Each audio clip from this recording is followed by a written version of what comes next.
आज की कहानी का नाम है माँ हूँ तुम्हारी कोई बावर्ची नहीं। अपने लिए आपको खुद बोलना होता है। कभी कभी अपने बच्चों को भी ये एहसास करवाना होता है कि हमारी भी कुछ ख्वाहिशें होती है।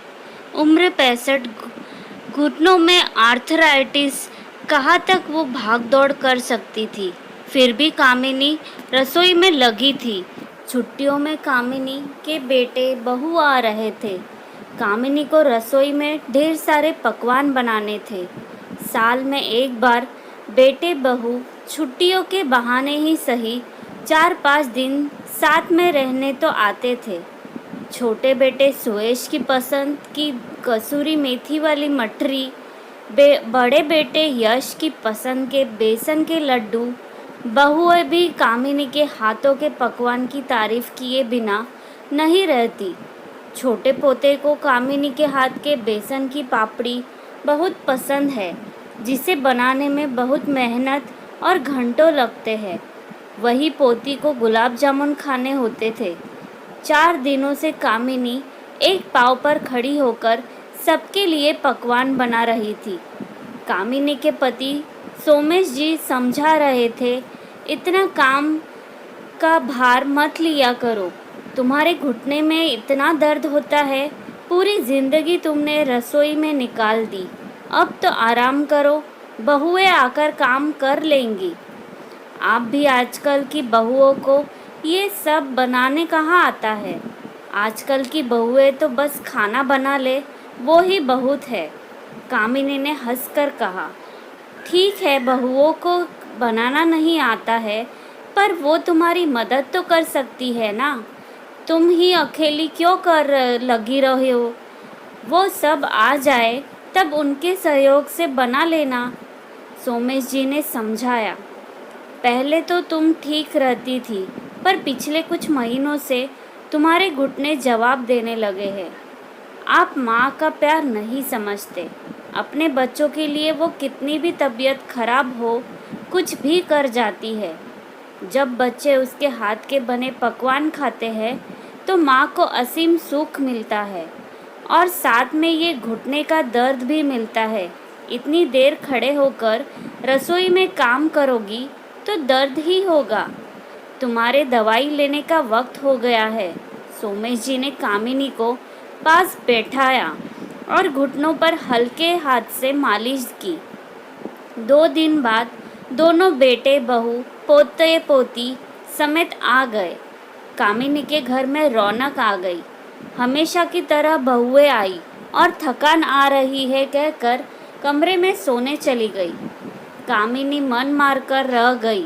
वो 4 दिन से सबकी पसंद के खाने की तैयारी में लगी थी, और बहुएं है कि सीधे मुंह बात भी नहीं करती।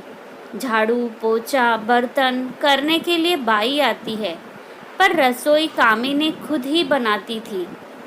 2 लोगों के लिए खाना बनाना जैसे तैसे हो जाता है, पर 8 लोगों के लिए खाना बनाना इस उम्र में भारी पड़ता है। अकेले कामिनी ने रात के खाने की तैयारी की। सबकी पसंद की आलू की सब्जी, मिक्स वेज सलाद, खीर और गर्मा गर्म चपाती बनाकर दी। बहुएं अपने अपने कमरों से आई और तारीफों किए जा रही थी। आज कामिनी को ये तारीफें चुभ रही थी। घुटने के दर्द से ज़्यादा मन में दर्द हो रहा था। वो थक कर बैठी ही थी।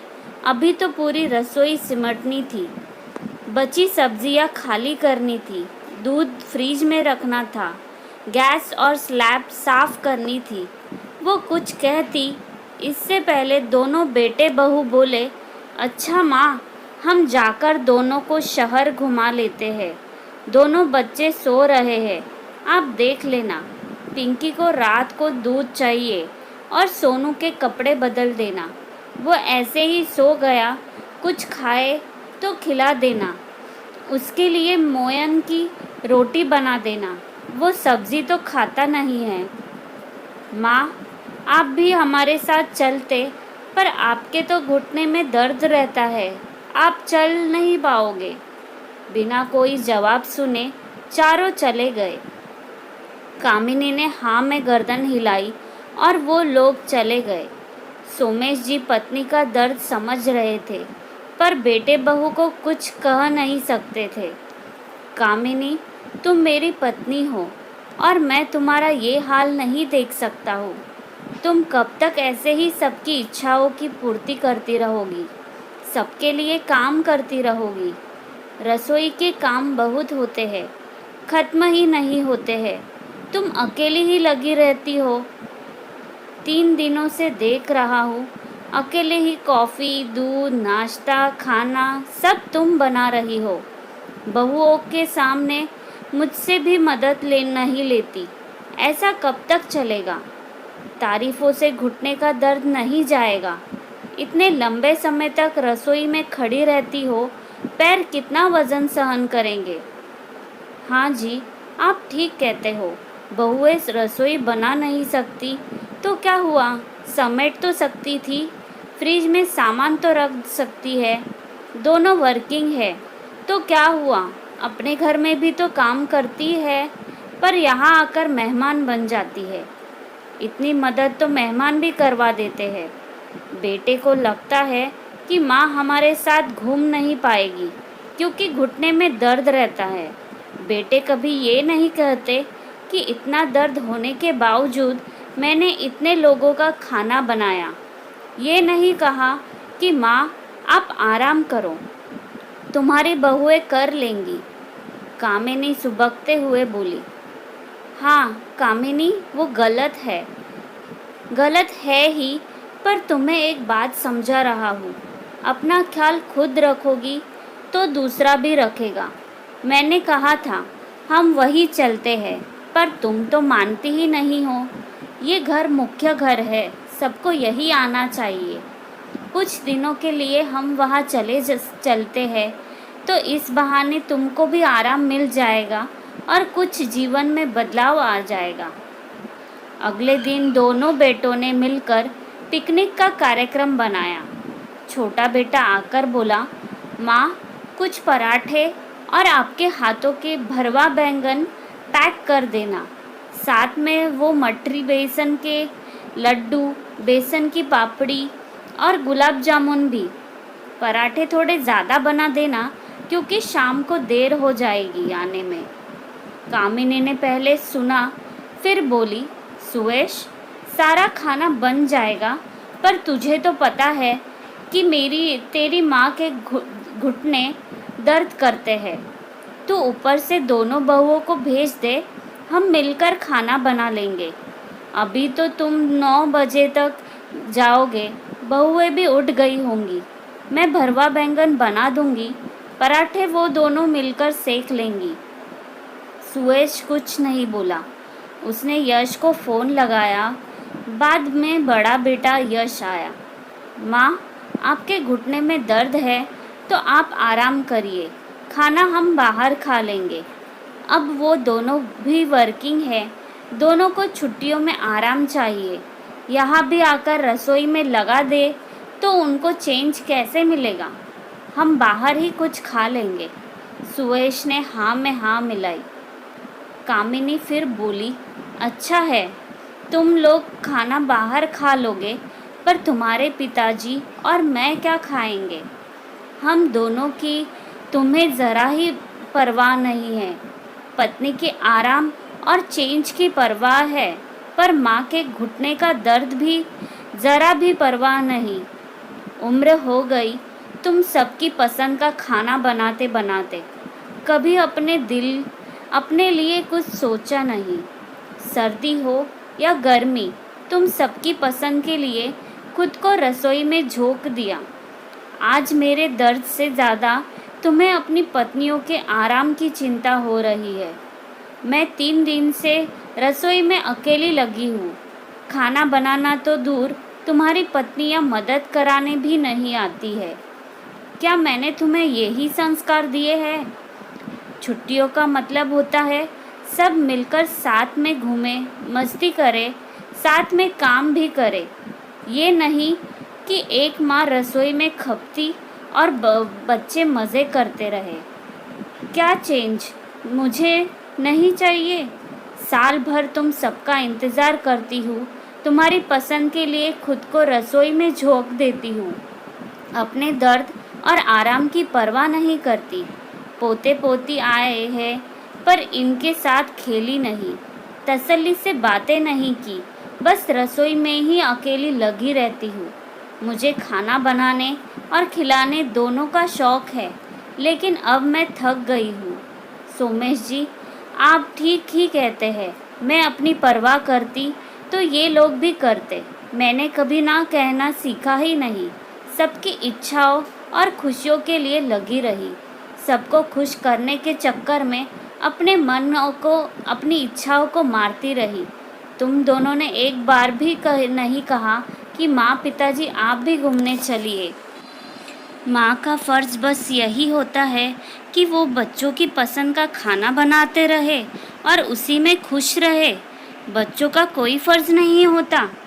कभी तुम दोनों यह भी नहीं कहते कि आप दोनों कुछ दिनों के लिए हमारे घर आ जाइए। माँ, आपको भी आराम और चेंज मिल जाएगा। माँ हूँ, तुम्हारी कोई बावर्ची नहीं जो 24 घंटे रसोई में ही लगी रहूँ। तुम लोग तो मेहमान बनकर आते हो और ऑर्डर देते हो। अपना घर समझकर कभी रसोई में नहीं आते। सालों से कर रही हूँ। मायके में किया, ससुराल में सास ससुर ननंद देवर के लिए किया, सभी रिश्तेदारों के लिए किया, अपने बच्चों के लिए किया, बच्चों के बच्चों के लिए किया। अब नहीं होता। शरीर जवाब देने लगा है, ढलने लगा है। मेरा भी मन करता है मैं भी तुम सबके साथ घूमूं, कुछ पल सुकून के बिताऊं। माँ की भी उम्र हो गई है। मैं भी अब थक जाती हूँ। मुझे भी आराम चाहिए।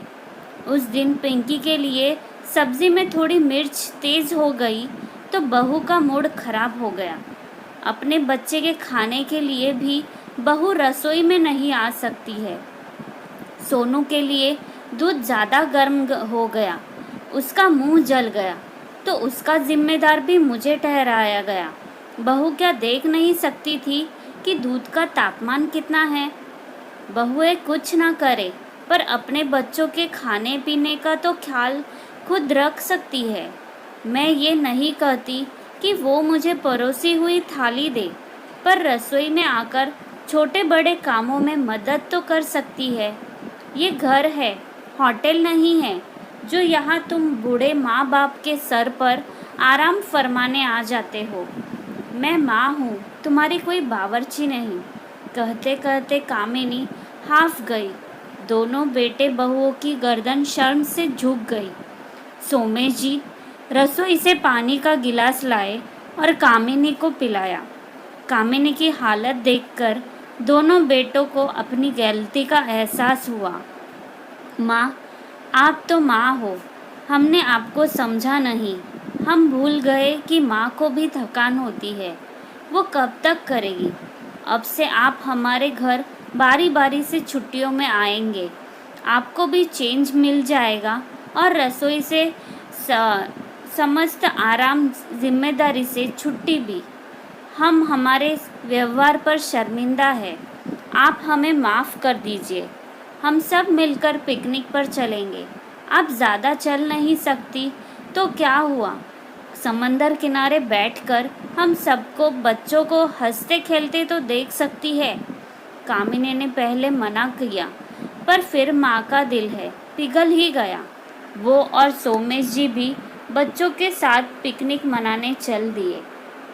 पाठकों, ऐसा अक्सर होता है, हम माँ से अपनी फरमाइशें पूरी करवाते हैं पर ये भूल जाते हैं कि एक उम्र के बाद माँ भी थक जाती है। सालों से रसोई घर संभालते संभालते उन्हें भी कोफ्त होने लगती है।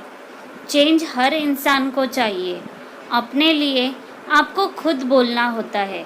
कभी कभी अपने बच्चों को भी ये एहसास करवाना होता है कि हम भी खास है, हमारी भी कुछ ख्वाहिशें होती है।